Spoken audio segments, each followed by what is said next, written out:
Hello there, watching Al24 Midnight News, coming to you live from Algiers, and to the headlines.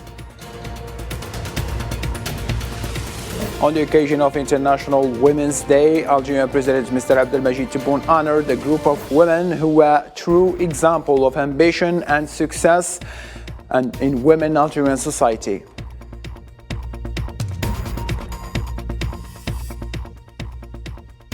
Algeria welcomed the statement of the High Commissioner for Human Rights and condemned the continued Moroccan occupation of Western Sahara.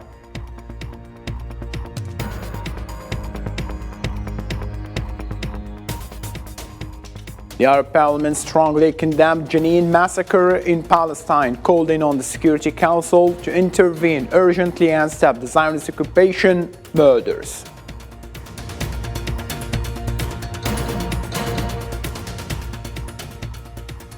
And on Wednesday, Russia's Wagner Group military contractor claimed that Moscow's troops have extended their gains in the Ukrainian stronghold of Bakhmut.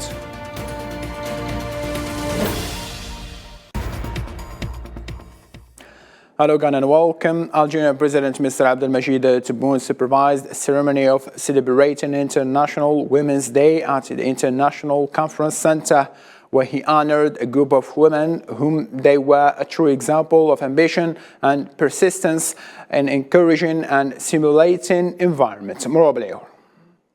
Every year, on the 8th of March, International Women's Day is celebrated around the world to commemorate and honor women's accomplishments, raise awareness about gender disparities and discrimination, as well as promote global support for women. Algeria, on its part, commemorated International Women's Day through honoring Algerian women and cherishing their efforts in different domains. Algerian President of the Republic, Mr. Abdelmajid Tebboune, honored on this occasion a host of Algerian women who have distinguished themselves in women-made achievements in various fields. I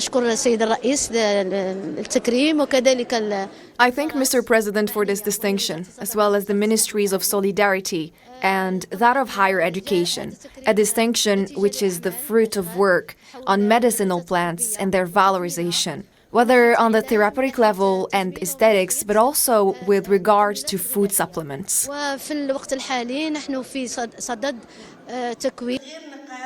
The President presented honor certificates for women who proved themselves in many vital sectors and creative fields during a ceremony organized at the International Conference Center Abdellatif Rahal.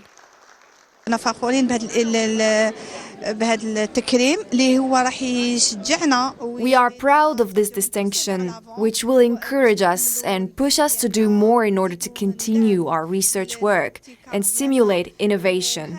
This represents added value for our country.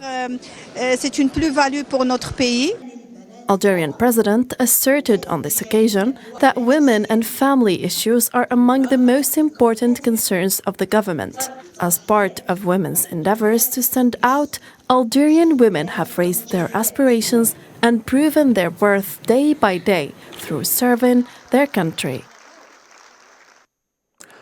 In the same line of thought, and on the occasion of International Women's Day, the United Nations Secretary General spoke to the key UN women's rights, saying gender equality is growing more and more distant and call for action to bridge divide. Gender equality is growing more distant. On the current track, where Newman puts it 300 years away. From Ukraine to the Sahel, crises and conflicts affect women and girls first and worst. And at the international level, some countries now even oppose the inclusion of a gender perspective in multilateral negotiations. Algeria welcomed the statement of the High Commissioner for Human Rights and condemned the continued Moroccan occupation of parts of Western Sahara. Algerian delegate to UN Human Rights Council ambassador during the speech at the 52nd session of the UN Human Rights Council expressed serious concern at this blockage of the political process and the resumption of the armed conflict in Western Sahara between the parties to the conflict. Algeria expressed deep concern over the blocked political process and the resumption of armed fighting in Western Sahara between the two parties of the conflict, and we welcome the communique of the Commission regarding the insistence of the occupier to respect human rights.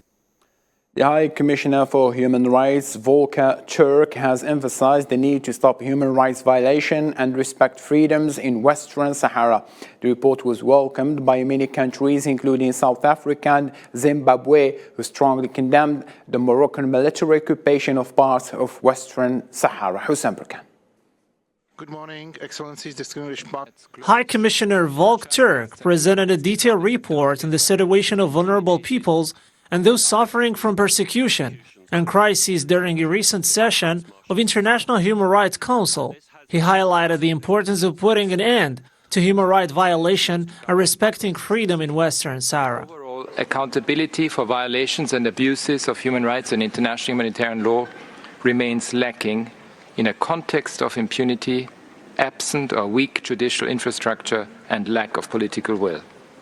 South African Zimbabwe echoed Turk's concerns, with the South African delegate to the UN Human Rights Council calling on all countries to combat racism and expressing concern about the continued occupation of Palestine and Western Sahara.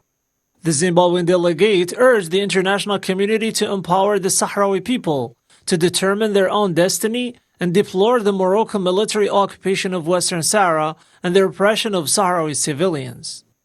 27 months after the armed conflict resumed in the occupied non-self-governing territory of Western Sahara, we express appreciation to the Office of the High Commissioner for its remote monitoring of the systematic violations of international humanitarian law and human rights by the occupying power. We reiterate our grave concern about the repression of the Sahrawi civilian population by the occupation forces. The UN Human Rights Report was widely welcomed by many countries, who emphasized the need to hold the Moroccan occupation accountable for its crimes against the Sahrawi people and to put in place appropriate mechanisms to preserve the rights of the Sahrawi. Defenders abducted, harassed. Senior African Continent President of the Libyan Presidential Council, Mohamed Al-Menfi, confirmed Tuesday that the Council supports all efforts made to reach parliamentary and presidential elections before the end of the year 2023. This was during Al-Menfi's meeting with Abdoulaye Batili, the Special Representative of the Secretary General of the United Nations and the head of United Nations Support Mission in Libya.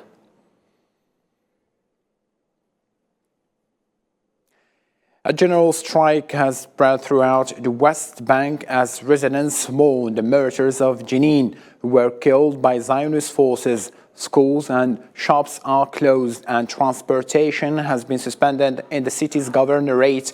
The strike condemns the continuation of this series of killings against Palestinian people, including the latest incident, the Jenin massacre.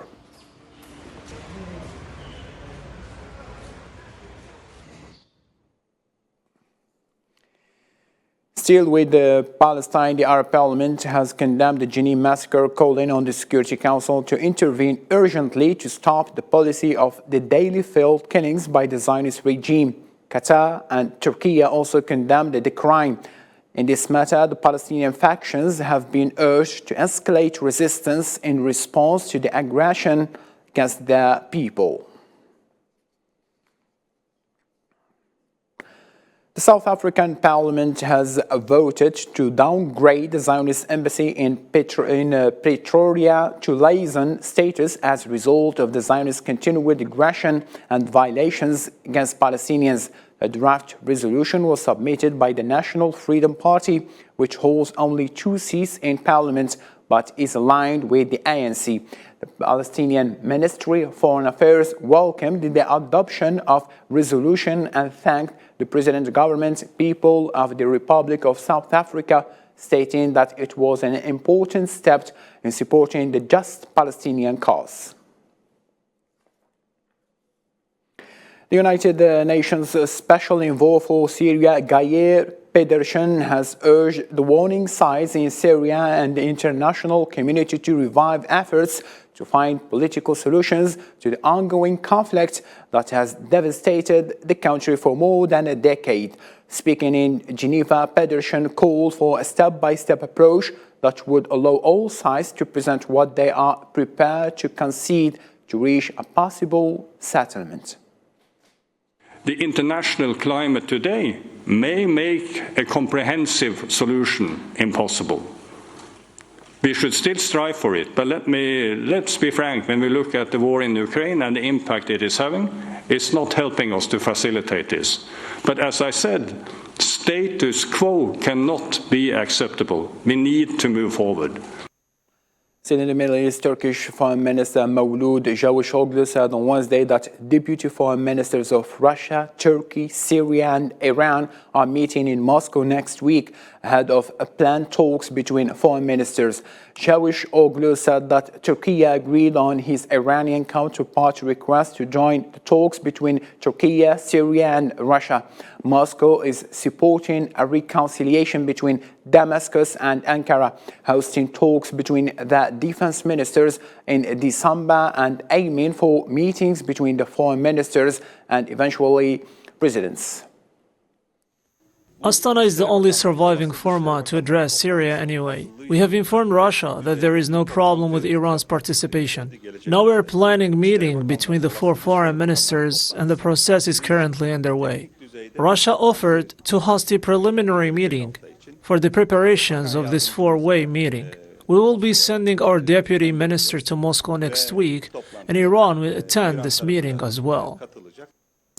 In Europe now, the head of Russia's Wagner mercenary group said all of eastern part of Bakhmut was captured, while NATO's Secretary General said that the rest of Ukrainian city could fall to invading army in the next few days. Rimzian. After months of fighting in and around Bakhmut, Russia's Wagner group took full control of the eastern side of the city, the first victory in 7 months. The seizure of Bakhmut made some expect the fall of other cities in the Donetsk region. Russian Defense Minister Sergei Shoigu said on Tuesday the seizure of Bakhmut would seriously weaken Ukraine's defenses and allow Russia to mount further offensives across the Donbass. The liberation of Bakhmut continues. The city is an important hub for defending Ukrainian troops in the Donbass. Taking it under control will allow further offensive actions to be conducted deep into Ukraine's defensive lines. Meanwhile, the Ukrainian Defense Minister Oleksiy Reznikov attended a meeting with EU defense ministers in Stockholm asking for more military aid. Priority number one. And again, priority number one, it means air defense systems and also ammunition. Ammunition and again ammunition. That's why I support strictly the initiative of Hanno Pavkor, about 1 million ammunitions for 155mm artillery systems, and exactly more tubes for that, and infantry fighting vehicles for Iron First, more tanks like Leopard and other things of this strength coalition, and we will be ready for counter-offensive. Tank coalition. The majority of the fighting in recent months has been concentrated around Bakhmut city, which might shape the future of the conflict. In the same line of thought, NATO Secretary General Jens Stoltenberg said that eastern Ukrainian city of Bakhmut could fall in the coming days. His comments came after Russia's private Wagner mercenary group said they controlled all the eastern part of the city, while Stoltenberg predicted the capture of Bakhmut would not be a turning point in the war. He stressed that Russia must not be underestimated. Bakhmut may eventually fall in the coming days, and therefore it is also important to highlight that this does not necessarily reflect any turning point of the war, and it just highlights that we should not underestimate Russia. United Nations Secretary General Antonio Guterres arrived on a visit to Ukrainian capital Kiev. During his third visit to Ukraine since the beginning of the war, the head of the UN, along with the Ukrainian President Volodymyr Zelensky, called on Wednesday for the extension of a deal with Moscow that has allowed Ukraine to export grain via Black Sea ports.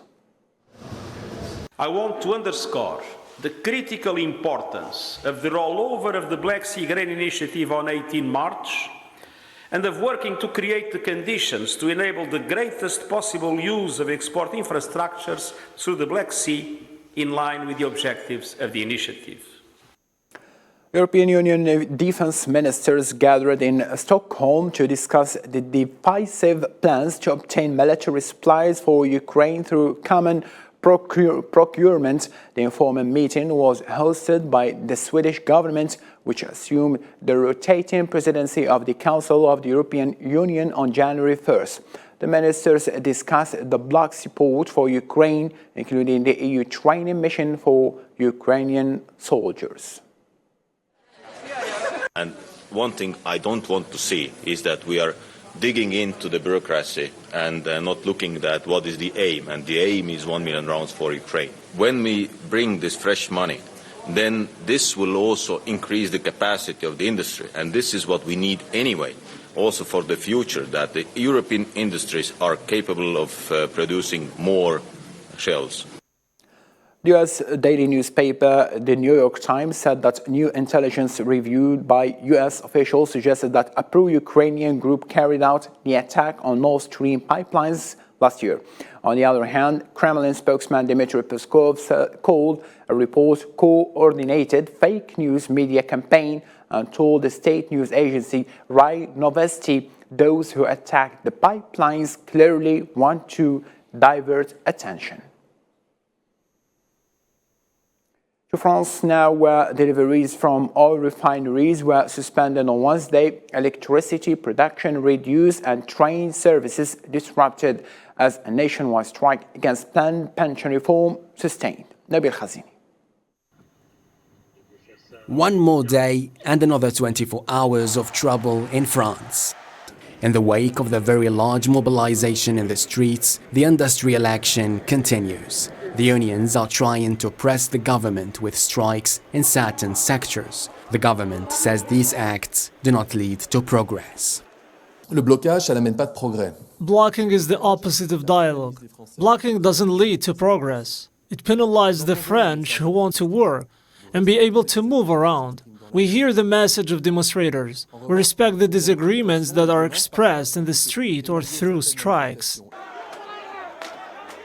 The anger of the protesters in the streets of the French cities does not appear to diminish. The union announced further demonstrations and called for 2 more days of protests. They are marching to step up their campaign to force the government to reverse its plan for pension reform, which is under debate in the Senate and keeps up its way through the complex legislative process. Depuis le début de cette réforme, le gouvernement s'obstine à répéter en boucle. We have said multiple times that this is false. This change the retirement age is a choice made by the government, and a choice that is unfair. Cependant, nous l'avons répété à maintes reprises. C'est faux. This is the 6th turnout for protest against the reform this year, the highest so far, making this time critical for Labour and for the government. In Greece, tens of thousands demonstrated over the country's worst rail tragedy and called on the Prime Minister to quit. This is the largest street protest in Greece since 2019. Police estimated more than 60,000 people took part in demonstrations in cities across Greece as workers staged nationwide strikes. However, demonstrations turned violent and riot police fired tear gas and stone, throwing protesters outside the local railway station. Thousands of protesters have taken to the streets of Georgia's capital for the second day after Parliament backed the draft law, which critics says limits press freedom and civil liberties. On Tuesday, demonstrators clashed with police using water cannon and pepper spray to disperse the crowds. The government said 50 police officers were hurt and equipment damaged, while some 66 people were arrested, including an opposition leader who was reportedly beaten. Ivanishvili's regime, the governing party, does is absolutely against the Georgians' will. So, whenever the ruling party contradicts the whole nation. The victory is just around the corner. And I'm sure these match people, very different group of society, gathered together in order to save the future of Georgia. Now in sport, playing the fourth round of CAF Confederation Cup, Algerian club USMA Alger couldn't take the lead of this group, losing 2-0 against the South African host Maromo Galantes. Wednesday evening at Damsville Stadium in South African capital Johannesburg. With this result, the Algerian team USMA will keep second place with 7 points, while Galantes have already made it through to the knockout stage with 9 points ahead with 2 games remaining in this group. And from Africa to Europe to Champions League, Lionel Messi and his French club PSG or Paris Saint-Germain has departed the UEFA Champions League in the round of 16 for the 3rd season in a row. The Argentina captain played the full 90 minutes for Paris Saint-Germain against Bayern Munich in Germany on Tuesday night, but was not able to prevent his side falling a 2-0 defeat. This saw Bayern progress 3-0 on aggregate after they had won 1-0 in Paris 3 weeks earlier. And on the other game, following a scoreless draw in the round of 16, the second leg on Wednesday, Tottenham Hotspur Stadium, Italian club AC Milan advanced 1-0 on aggregate to the quarter-finals of Champions League, trailing 1-0 from the first game in Italy. Tottenham offered precious little to suggest that they could turn the tie around, despite having manager Antonio Conte back on the sideline following his recovery from gallbladder surgery.